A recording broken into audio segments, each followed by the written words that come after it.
this episode, A Struggle Beyond the Decade, I will investigate the topic of the medical use of cannabis for veterans that are seeking a healthier approach to their treatment medications. Then I will listen to the experts as they discuss the benefits of this plant-based medication and those veterans that are already using cannabis to replace the long list of harmful pharmaceuticals. Many veterans are dealing with multiple health conditions like insomnia, chronic pain, TBI, and PTSD, which oftentimes mixes up with dangerous cocktails of opiates, which are untested and highly dangerous, and even putting those young people at a higher risk. We will visit with the veteran-ran nonprofit organization Operation 1620 out of Illinois and learn how these veterans are putting down multiple medications and turning to a cleaner and one-source relief treatment in the cannabis plant. We will also meet with some of the military veterans who are already medically approved in their state and are currently using cannabis daily. We will learn about those involved in the movement for education, research, and ending the prohibition against cannabis.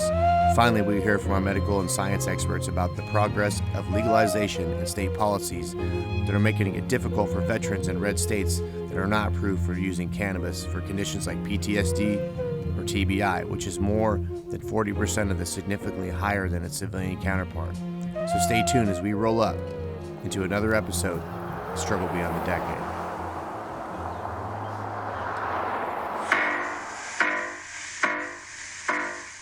Hey cats, it's 4 o'clock in the morning. I just left the VDS Studios. Here we are in Harlem. Everybody's here but the police, and they'll be here any minute. It's high time. So catch this song. Here it is.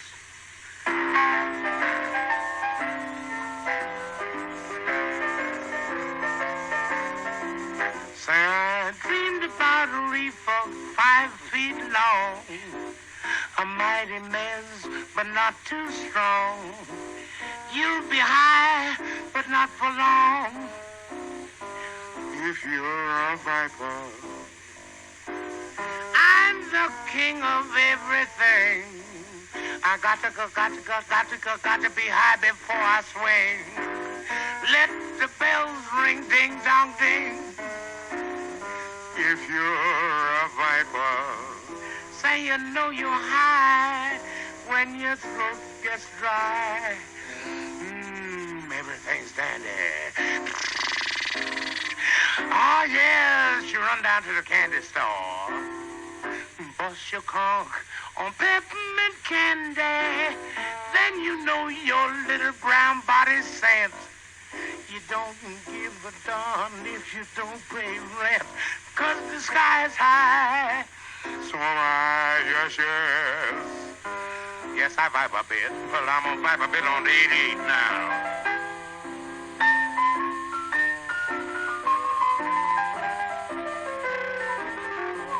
Oh, stop it, darling. I didn't know you cared. That's enough now. Wait a minute. Let me dream now. That's a killer. Yes, baby. Here we are in Illinois, where I'm about to meet up with some of the veteran advocates and nonprofit organization organizers from Operation 1620. Their organization is a growing peer-to-peer nonprofit that is focused on bringing awareness, education, and support to veterans using cannabis as an alternate to pharmaceutical medications. So let's meet some of the veterans that are responsible for the growing education on cannabis for veterans in Illinois. So Operation 1620 started out with the desire to have a healthy conversation about a more natural healing medication for the veteran community. Due to federal restriction on cannabis, veterans cannot talk comfortably about the use and education on cannabis to doctors, Veterans Affairs, family, or even friends. This in turn has created a huge stigma, isolation, and resorting to more harmful pharmaceuticals and toxic self-treatment plans to counter PTSD, insomnia, nightmares, and even suicide. Operation 1620 is a nonprofit organization bringing awareness, education, and support to veterans using cannabis. It's a group where we have camaraderie, we have events, we just try to recreate some of the things that are lost upon leaving the service, and provide a platform where you can have the conversations that the VA is not having right now. It was actually a Facebook group started by Colin Bond, and Colin had found cannabis at some point after coming back from overseas and found that there was no real outlet for vets to talk about this thing and to connect again. And so there was a Facebook group that was started, and I was brought in the early stages and started talking with Colin, and we really hit it off and saw a real need for veterans to be able to connect on a personal level and talk about these medicines, these natural alternatives that the VA was just acting like was not happening, that wasn't an option. They just turned their head, just keep pushing pills. And there was an opportunity for us to create an organization where we can further our reach, give some meds back to vets in the form of discounts or even free medicine. And that's kind of where we're at right now, just growing across the nation. We've got people in Florida and California, Colorado, all over Illinois, and even on the East Coast. So it's really just an organization to connect and have some brotherhood and some sisterhood again. When I got in and started mingling with other vets, just the fact that everybody else was feeling the same kind of way, then we started sparking up a little bit and then getting more relaxed and comfortable. When you pass a joint to somebody, it's like a passing of a torch, like, hey, what's going on with you, dude? We got a connection now. You may not get along with everybody, but I met at least a handful of people that I still connect with, and that they said the same thing. They felt more comfortable in my presence because, they had some sort of bond. Like even Aaron, he's been to like 3 duty stations that I've been to, so we already had an immediate connect. Just the military is such a small connection, and then meeting other cannabis-friendly people. And cannabis has helped me so much that when I was on all the pills from the VA, it was like they were just giving me something to just figure out what I was going to do, how I was going to react to it. So then when it came time to, okay, well, it's doing this, it's not working, well, that's 3 weeks of that you had to just be in a completely different world, because the chemicals just fuck with you that much. Okay, so then you're 3 weeks, that didn't work, and now you gotta wait another 3 weeks for the next medicine to kick in. So now you're 6 weeks out, and there was one pill that I was on for antidepressant and PTSD, and I was ready to kill myself. Because my thoughts, everything was so negative all the time when I was on that medicine. It didn't matter what happened. Interesting. It was the end of the world. Sometimes it's slow to adopt some things, and I really feel excited and just blessed that I'm up here, because the mindset is a lot more open. It's a natural substance. I mean, no one has ever died from it. We see what the current process is doing to veterans. It's killing them, and it's making everyone sick and dependent on it. And cannabis not only is a healthy alternative, it can be used as a catalyst to bring people together. Working on some of them social skills. Absolutely. And that's one of our goals of Breakfast Buds is to connect on that social media platform, and then have an event for a veteran to come out and interact with those people that they've interacted with online.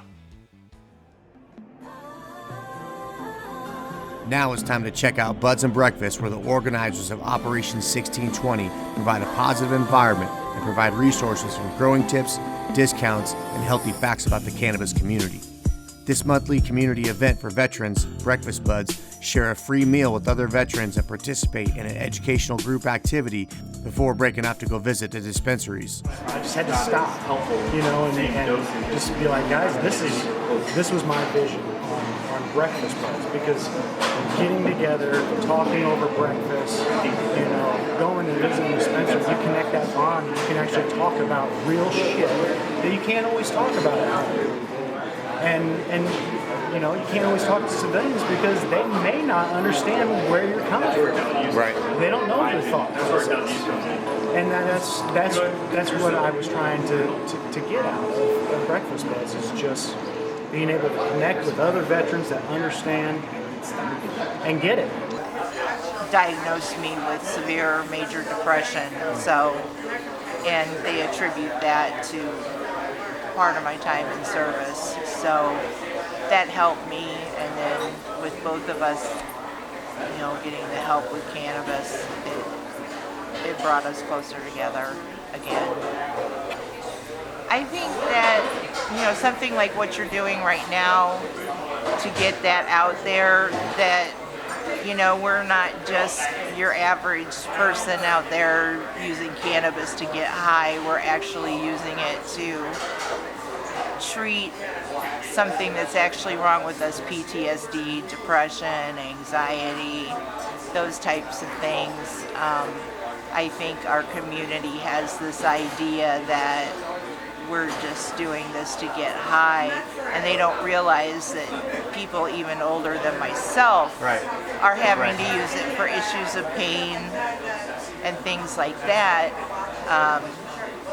With the opioid crisis, The three most SSRI issued to veterans to treat PTSD by the VA are Zoloft, Paxil, and benzos. Although there is no actual treatment for PTSD, veterans are being prescribed high doses of SSRIs, same often used to treat bipolar disorder, which leaves them numb and can lead to withdrawal symptoms, increased insomnia, nervousness, weight gain, and even suicidal thoughts. We've got Breakfast Buds is an event, and the program manager is Shay Westhoff.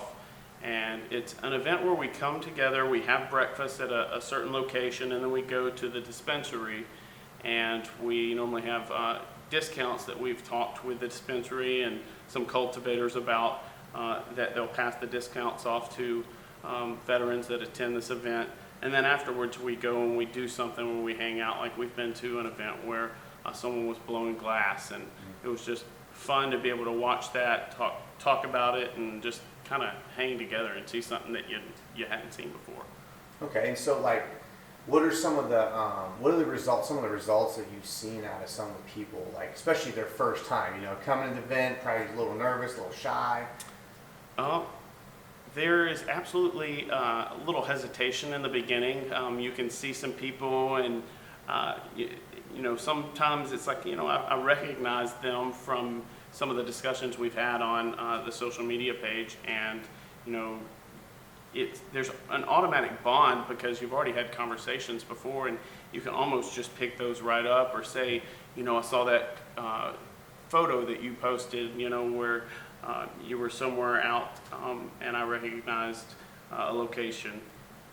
It's just very easy to walk into those conversations and pick up those relationships. And we've had a lot of positive feedback saying, hey, we had a great time, there was great information, and we'll be back. Something that I missed from the last place that I lived was the camaraderie of veterans, being able to hang out. In previous groups, we went hiking, we went shopping, we went on little vacations. And once we moved to Illinois, I didn't have that anymore. So finding something like the camaraderie, hanging out, meeting new friends, meeting people in the same situation, kind of understands our battles, was definitely the biggest kind of prize to coming. Absolutely, because it knocks down my pain level, and not being in pain definitely will help you move the house. And then with the social anxiety, I think just the constant study of how I use cannabis, because I mostly just use edibles and tinctures, just having a constant flow keeps me way more mellow than any of the pharmaceuticals that I was on. Because when I was on Klonopin, it only lasts a few hours, and then you're back to how you normally are, and you have to keep at it. And I prefer to. If you like it, I can give you a full class. Not be knocked out of my head on medicines, and finding something that's healthier for my body for the long run, and it helps everything. It's I hate to say that it's a one-stop shop for all of my needs, but it really is. I'm off opioids, I'm off anxiety meds, I'm off steroids. So the members of Operation 1620 are always looking to connect with veterans who are interested in learning more about the healing properties and education of cannabis. This educational community event has provided me a deep look into how the varieties and strands of this plant can manage and create miracles for some patients of normal, and extreme medical diagnosis. It has also shown that these veterans are showing physical and emotional prosperities being cannabis treated for PTSD. Shortly after dosing up, you can see a clear shift in environmental safety and willingness to connect as the isolation walls just seem to disappear. It was certainly a great way to enjoy some B&E and learn about the healing properties of this powerful plant. That's it for Buds and Breakfast. Sure was some good coffee and just the right event to get life by the handle. I'm glad to see vets sharing stories and building camaraderie. So we're on the way to the dispensary right now. We just got done having the Buds and Breakfast. Awesome event. The cultivators came out and gave a lecture on cannabis and about the cannabinoids and about the different strands and how they all work differently, and just a super information. It's actually a lot of information in a little bit of time. Even to try to even soak up some of that. And even when I spoke to the gentleman that was giving the lecture, he's like, I'm not even the best, you know. I don't know as much as everybody else does about this. I may not be even the best guy to interview about all of it, just because it's so deep. You know what I mean? There's scientists that know way more. And chance to look at, review kind of some of the stuff that I'm doing. Dr. Michael Hart, MD, is one of the world's most foremost experts on medical cannabis. In 2014, Dr. Hart became the first physician in London, Ontario, Canada, to open up a cannabis clinic. In 2016, he founded Ready to Go Medical Clinic, where he currently acts as the lead physician and medical director. He is also the co-author of the Amazon bestseller, Friendly Fire: Why Vets Are Lighting Up and Ditching Pills to Treat PTSD. His outspoken stance has landed him on a variety of media outlets, including an appearance on the Joe Rogan Experience podcast, where I first caught a hold of Dr. Hart. So my name is Dr. Mike Hart. I was born in St. John's, Newfoundland. I'm currently residing in London, Ontario. I went to medical school in Saba. Then I did a residency at the University of Western Ontario. I've been prescribing cannabis for just over about 5 years now. I've been practicing medicine for about 6. And the way that I see cannabis is that it wasn't being utilized medically until recently, until a few years ago. And because of that, a lot of people were using a lot, in many instances, more harmful medications and less effective medications. Since cannabis has been introduced into the medical community, we've seen a lot of patients come off of a lot of those harmful medications, in particular opioids, which people take for chronic pain. Unfortunately, there's a big addiction rate to opioids as well, and cannabis can help people get off those successfully. And also things like benzodiazepines, Ativan, Xanax, clonazepam, those types of medications.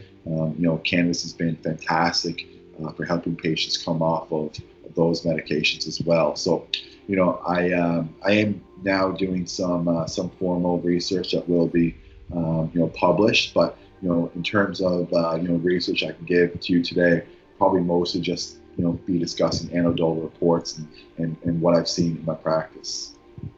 Okay, and so really kind of one of the main targets, and PTSD being one of them, but some of the other symptoms that a lot of veterans are having. Why do you think it's something that's going to be that has benefits for? I know that PTSD just doesn't exist in the veteran community. It's a common problem that we have together. Right. So what do you think some of the benefits are for people that are dealing with PTSD? So PTSD, post-traumatic stress disorder, it almost says in the title itself that, anyone who has PTSD learned fear, right? So it's post-traumatic stress disorder. So you were exposed to something stressful, and because of that stressful response, you learned a certain type of behavior, you learned certain type of fear, and your physiology changed, right? So, there has been studies, that have shown that people who have PTSD do have lower levels of anandamide, right? So anandamide is something referred to as the bliss molecule. Anandamide also gets released when we exercise, which is why people feel so good after they exercise. But coming back to your question, why cannabis can be so effective for PTSD, and coming back to the learned fear portion, And so CBD has been shown to reduce learned fear. So, guys who, were in the military and going, shopping with their wives, going to concerts or dinners, bars, movies, whatever it is, they come back home and they don't enjoy doing those things anymore. And it's because that they've learned that this is not safe, because they're learning only to scan areas just for problems, just for issues. They don't realize that, when they're in certain places, they're safe, right? They don't realize that. They've learned that almost all associated noise, all associated crowds is bad. That's something that they've learned. The CBD can help reduce that learned fear. That's why so many veterans and so many patients with PTSD do get really good results with CBD. And then the second part, which we just alluded on there a minute ago, was on THC. So, THC can be really helpful for increasing anandamide, because as we've stated earlier, anandamide has been shown to be lower in patients who have PTSD. So as soon as you replace that anandamide, you get dramatic results. And it's important on that note, to say that anytime you have a clinical deficiency, it doesn't matter whether it's a vitamin, it doesn't matter whether it's a hormone, you're going to get dramatic results, right? So if you have someone who is deficient in anandamide, someone who has severe PTSD, and then you replace that, that's why those guys can get such excellent results, because they're actually correcting a deficiency. No one who has PTSD is deficient in clonazepam. They're not deficient in Xanax, right? They're not deficient in opioids, but they possibly could be deficient in some of these cannabinoids, because it's already been identified. Like Dr. Ethan Russo said, he's come up with a couple studies, and he's coined this term clinical endocannabinoid deficiency that's been linked to IBS, migraines, and fibromyalgia. But I think that we can also potentially say that some people with PTSD may also be deficient in cannabinoids based on the fact that they're deficient in anandamide. And I think that's part of the reason why people are getting such great results. They're not taking a medication to mask their symptoms per se. What they're taking is a medication that's treating a deficiency. It's a physiological deficiency that's affecting them psychologically. One of the benefits of THC, as you know, is that it can disrupt nightmares, right? So, and also it can decrease REM sleep. And some people view this as negative. But the thing is that if you're a veteran and you have severe PTSD and you're afraid to go to sleep because you're going to have a nightmare, if you're not medicated and you're not doing anything to help with your nightmares, you're likely just going to have the same nightmares over and over and over again. So for those people, using a little bit of THC that can block the memories that are formed in the REM sleep. If you can give someone a medication for that, that's just very, very therapeutic. So THC, by it disrupting the memory with regards to sleep at night is fantastic. So the biggest thing that I have looked at and have researched into is something called post-traumatic growth. So we all know people who have experienced traumatic experiences and then they go down and never come back. We also know people who have had these traumatic experiences, they go down and for whatever reason they come back even stronger. So what is it like? Why are certain people more resilient than others, right? So this is something that I think a lot of people need to look into, because when you're saying that I have post-traumatic stress, you're saying that I have an illness, and some people take that as like this is going to overpower me. I'm going to have this for the rest of my life. This is going to have to deal with. And there is some truth and validity to that. But at the same time, you can also say to yourself, okay, I'm going to be one of the people who experiences post-traumatic growth, right? So how do you build that mindset? And that's the thing that I'm saying, is that the most important thing by far, more than any treatment medication is the individual mindset of the own person. Because if they're saying to themselves all the time that, I have PTSD, this is the way my life is, I'm not going to be able to do the things that I want to do, and they kind of play the victim role, they're not going to get better. They're not going to get better. And I know that sounds really harsh, and I know that's difficult for some people to hear, but if you have that mindset, you're not going to get better.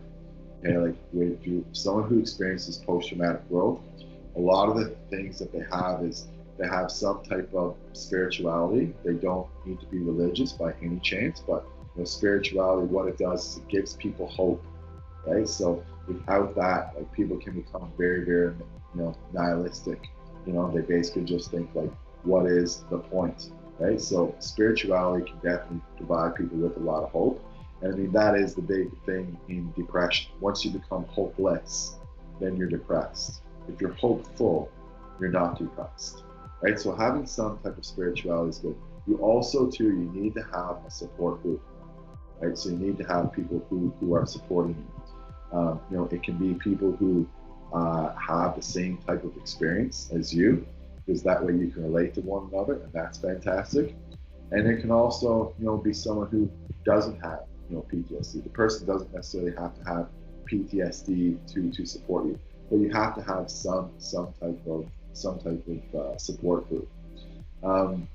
Another big thing, common factor amongst people who experience post-traumatic growth, a lot of these people do exercise a ton. So just think, like, if you're just like anger, frustration, even anxiety, all these things, they are energies. They are energies. Like when you're anxious, like, you're expending energy. So why not expend that on something more positive than just something at home, right? You want to definitely use that energy towards something more positive. So that's, I think, what a lot of people need to do. They need to recognize that, okay, I have all this anger, I have all this frustration. Instead of just like venting and let it out to the world, what I'm going to do is I'm going to try and transform it into something positive, and sometimes into something physical, and that's, and doing things like hitting pads, or mixed martial arts, things like that. Like, that's my thing. Jiu-jitsu is my thing. Well, all this Yeah. Jiu-jitsu less than 2 hours, but like, that's that's the place where you can be aggressive, you can learn, and it's safe. So that's the way that you want to channel your energy. And the people too, again, that have post-traumatic growth, one thing that they don't do is that they don't let their diagnosis define them. They don't let the trauma define them. They don't say, and they don't feel sorry for themselves, because as soon as you start feeling sorry for yourself, you're really at a loss then. And the other thing too about feeling sorry for yourself is that, and again, this is going to sound harsh again, but no one's going to want to help you, because people want to help people that they think will help themselves. Because if you're not helping yourself, all the other help that people are giving to you is just going to go to waste. Now that I'm back at home, I wanted to look into the laws and regulations a bit deeper to understand on what the access Iowa veterans have to this miracle plant medicine. So I met up with the staff at MedPharm Iowa to learn about Iowa's lead cultivation and production center for cannabis, and how they are dealing with state regulations and its connections to veterans.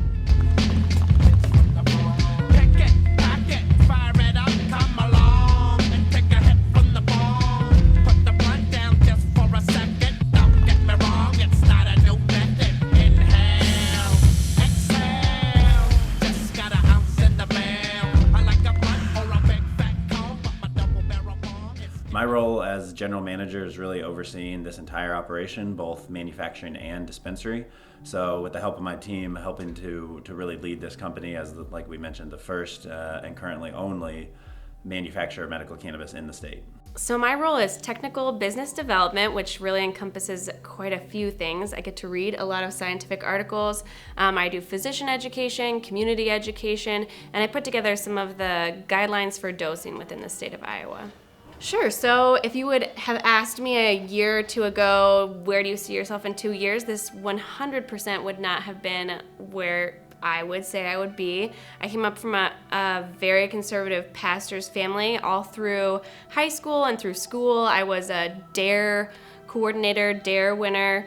And so I started kind of over in the scientific field at Chemin Industries, which is a building a little bit by here. And someone said, can you find any of the research on medical cannabis? And I said, well, that'll be easy because there's no research on medical cannabis. It's just kind of in people's heads. Well, imagine my surprise when I started doing that project and I found that there's actually quite a few places that have research, places like Israel, places like the UK, like Italy. Yeah, a lot of the research out there has shown that it can have great benefits for those suffering. It maybe not for every single person, but what we've long argued is that giving people the option to have this really makes a difference. We have heard from a number of people who have called in and said, I've been using this, I've had to go somewhere else to get it, but it helps calm some of my nerves. It helps me sleep at night. It helps me, not struggle with nightmares or with some of the other events that can really derail a person's day and ultimately kind of a person's life. Giving them that option to take this, to use it obviously in a responsible way, to help with some of that is something we absolutely should be doing in this state and really across the country. We have argued in front of the legislature that it needs to be added, that there are people out there in Iowa suffering from PTSD who could absolutely benefit from this. We've seen that across the country. It's one of the conditions that really does have a large population who are exploring their use of medical cannabis and finding benefit. There's studies out there that have shown those benefits. So we have both testimonial evidence, we have scientific evidence that would show that we should make it available as an option. So something that since we've been on the scene, we've been fighting for. We've heard from veterans, we've tried to amplify those voices, people that are suffering from PTSD from car accidents or from serving in law enforcement, all sorts of different things. But ultimately, those people really should have this option. People suffering from PTSD are already self-medicating. In the literature, you'll see people generally tend to shift towards balanced or THC forward formulations. You will also see people using a CBD forward formulation. Those help in a variety of ways. I've seen a lot about decrease of nightmares, so increase of restful sleep. Sleep is often a comorbidity to a lot of pain conditions and a lot of different other conditions. Once you get to sleeping soundly and feeling safe when you sleep, that helps out in a lot of other aspects in life. A lot of people with PTSD have anxiety as well, or might feel anxious talking to other people about what they're feeling. I think part of that stigma, but part of that can be helped by something that makes you less anxious and makes you more open to talking about exactly what you're feeling and allowing you to be able to heal. So I think that we've seen it anecdotally in a lot of people that are taking cannabis medically, but I think we'll also start to see it in the medical literature as well. One of the most interesting things we've seen is that people will say, well, opiates are safe, or they don't have the same side effects. They won't make anyone high or kind of have that psychoactivity. That's not the case. Opioids obviously can very much impair people's ability to carry on their daily lives, to drive, to work, as they otherwise would. It also is very clearly an issue in this country that opioids have continued to kind of just hand it out. Hopefully that'll solve the problem, it'll go away, without, until very recently at least, without any real regard for how addictive those can be. Cannabis doesn't have a lot of those shortfalls. Cannabis, what we've seen in our dispensaries, what we've seen from our patients is that those folks will reach a dose and they'll stay there. They don't find that they have to keep stepping up and putting them at greater risk for addiction. The other thing we see is that the side effects, maybe it's getting a little bit sleepy or maybe it's dry mouth. it's not some of the horrible side effects we've seen with opioids. Sure. So there's actually a study called the Compass study that looks at over 6,000 patients. And the side effects that they report are mirrored in Minnesota's patient data, and they're also mirrored in Iowa's patient data as well. So those side effects that are most common are fatigue, sometimes nausea, sometimes a little bit of dizziness. You actually see the general public might think that list is a lot different. They might think that mental clouding or a feeling of psychoactivity would be really high on that list. But when we actually look at this in a medical perspective, we see that people that acclimate up correctly, that mental clouding side effect is actually quite low with those patients that are using the products. The other great thing about cannabis that we've seen, again, anecdotally in our dispensaries, but also in research across the country and really across the world, is that opioids often, for a lot of people, will require a number of other prescription drugs to treat those side effects. That is not the case here with our products and with those being sold across the country for the most part. You'll see, in fact, people are able to start tamping those other prescriptions down because they're not dealing with as many of those side effects. So those are real key indicators that cannabis is a safe option, that it's an option that should, again, be given to those who are suffering from PTSD and from other conditions. Again, put that in that patient's hand and allow them to have that option to make a different decision if they want to.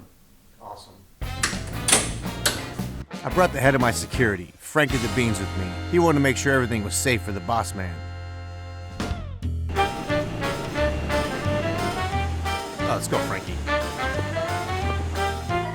This is our mother room. This is where we take all of our genetic stockpile from. This helps us keep each individual plant exactly the same as the plant that came before it. It helps us really standardize things that we're going to do further on down the road.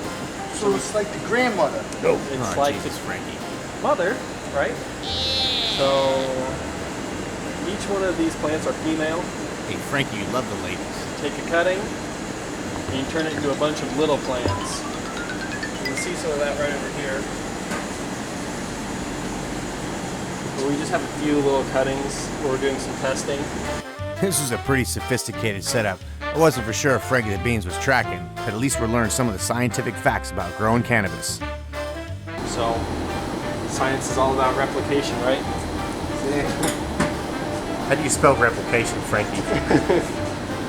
R-E-P-ication. Hey, well, Frankie the Beans might know how to spell replication, but at least he's got a good nose for tracking a strong scent. Oh, it smells good in here. You know, if this smell would have come out of Grandma Rosalita's sauce, I think we all would have been happy as kids. I'm sure you would have been at least asleep on the couch. Maybe the adults would have been happy. Well, I have my degree in horticulture from Iowa State, so it's kind of, and really it was my wife and I were looking for jobs in the same place, and I was on track to do large-scale fruit and vegetable production. Leaving college, I had done an internship in Serbia, and I was like fully on track to go do those things. Well, they don't grow large-scale fruit and vegetables in major cities, and my wife works at a children's hospital. So we went down to Phoenix, where I got my first cultivation job, and it was in cannabis. So I was in the Air Force, active duty for 4 years. So what was that transition like for you?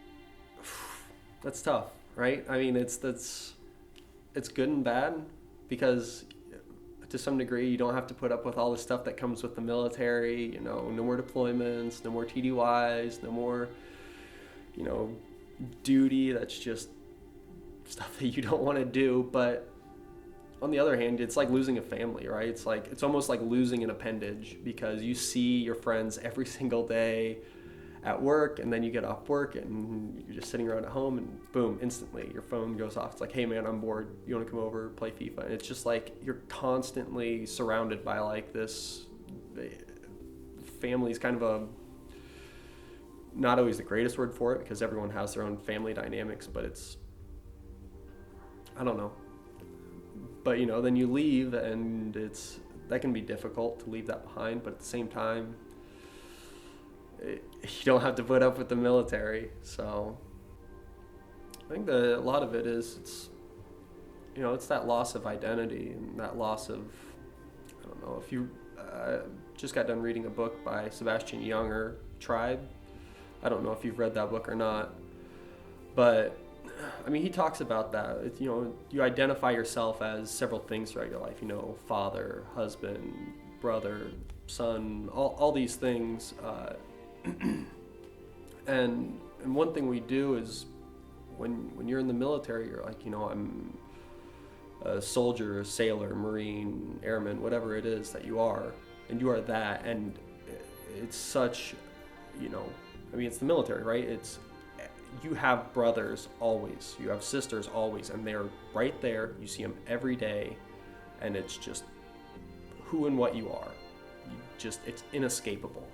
You all wear the same thing. You all pretty much act the same way. You know, have shared experiences.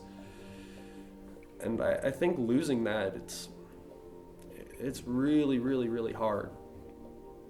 And I think people, you know, trying to find their way as an individual can be, it's challenging. Do you think cannabis can be helpful for veterans, and why do you think that? Yeah, well, it's been extremely helpful for me, and not just in my livelihood. It's, you know, post-deployment, I suffered from really bad insomnia, and I still continue to struggle with that some. But, you know, I went all the way up the regiment to getting Ambien, and then they, since that isn't normally considered a long-term solution, they switched me over to Lunesta, and it's something that, you know, but then you get into the side effects of some of those, and you know, my favorite one was instant unexplained death was, I think, maybe my favorite side effect from taking those over prolonged periods of time. You know, and that it's not going to affect everyone, but that's a real possibility. That's a serious problem. And so I found that resolution through cannabis, and I think that's been one of the biggest things that's helped me. I have, you know, plenty of friends who have also gone through this, you know, whether it's more severe problems from post-deployment life to just simple, this gives me a community and an outlet. So I think that we need to start realizing it for what it is. It's a tool in the toolbox, right? It's not, this isn't going to help everyone. This isn't going to help everyone the same way, and it's not going to help everyone to the same level. And it might just not help at all, right? We just need to understand that this isn't a cure-all. This isn't anything, we're not selling snake oil, we're not selling a miracle drug, none of those things. It's just a tool in the toolbox. And I think the moment that we understand that and we start using it the same way we do SRIs, therapy, and counseling, those kinds of things, that, yeah, we can have a real effect and a profound effect on people's lives, because ultimately, if this helps 5 to 10% of the veteran population, that's a lot of people. That's a lot of people. And even if this only helps, if this helps less than that, we're still much further ahead, right? We're talking about a very large demographic. We've been at war for what, 17, 18 years now? It's you don't send people to war that long and not have a large population that conducted operations in those kinds of theaters. Never seen you so caught up. I've never seen you so caught up, Frankie. But you know, this stuff is important to me because I got to help out my fellow brothers. You know, we've got a lot of brothers that this stuff would help, and if I can understand the importance of it, you know, maybe I can incorporate some of this into the coupling business and pass on some knowledge. Because I'm not a smarts man.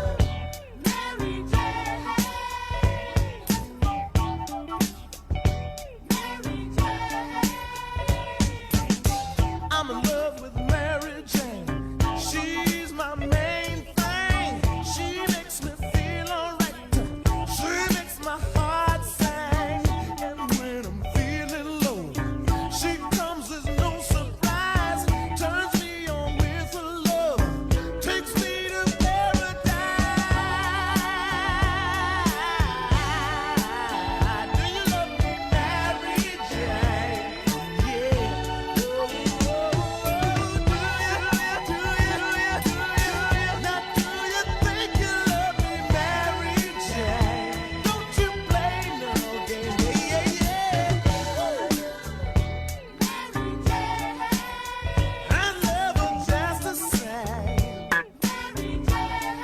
Well, that's it from Candyland. And as far as the VA policies are regarding to the discussion of medical marijuana use with its patients, the VA official site has a list of rules, information, and reassurances for veterans concerned about being forthright about their medical pot use with the VA Caregiver Program.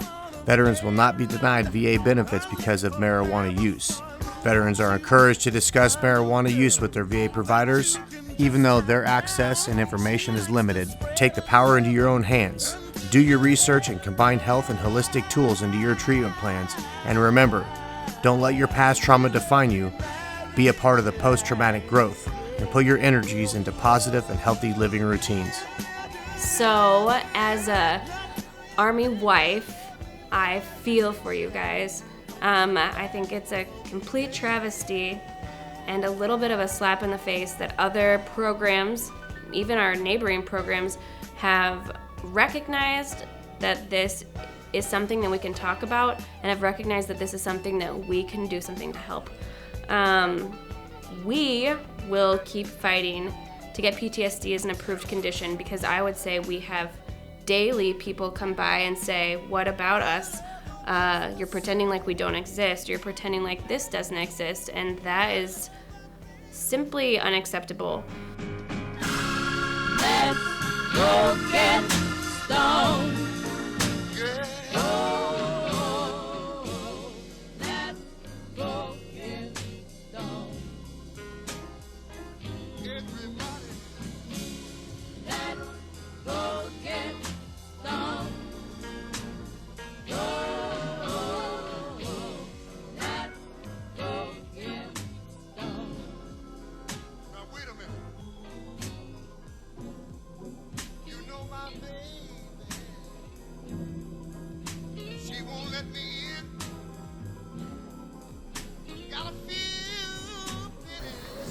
Hey, you're ready to go on Ellen now. Once you make Ellen, it's over. You can, man, operate the 1620 Ranch 2020. Right there. Stay tuned in next week as I head out to Sarasota, Florida to cover an amazing story of a healing retreat for veterans put on by the veteran-ran nonprofit organization, Operation Warrior Resolution. This organization is not only helping veterans, but they are helping them thrive. So from Illinois, we are signing out. And remember, keeping an open mind benefits the greater good of us all, just not the ideologies to fit self-value. Thanks for watching another episode of Struggle Beyond the Decade. Who are you over here? Let me see. Who are you? Why are you here? What's going on? What? Are you on a federal watch or something? I can't answer that. No, seriously? Uh-oh. I need to lose my hat or no? No, your hat's good. Freaking beans knows I like to get down with the cannabis. I'm down with the cannabis. Grandma Rose will eat a special sauce. Everybody likes this special sauce. Come in. Quit rubbing your nipples.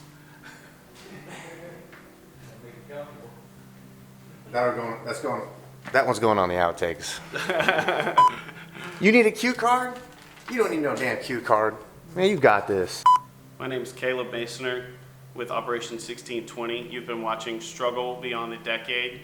If you're a veteran and you're interested in using cannabis as an alternative to pharmaceuticals, visit us at www.op1620.org. Boom! Thanks for watching, and tune in next week for another episode of Struggle Beyond the Decade.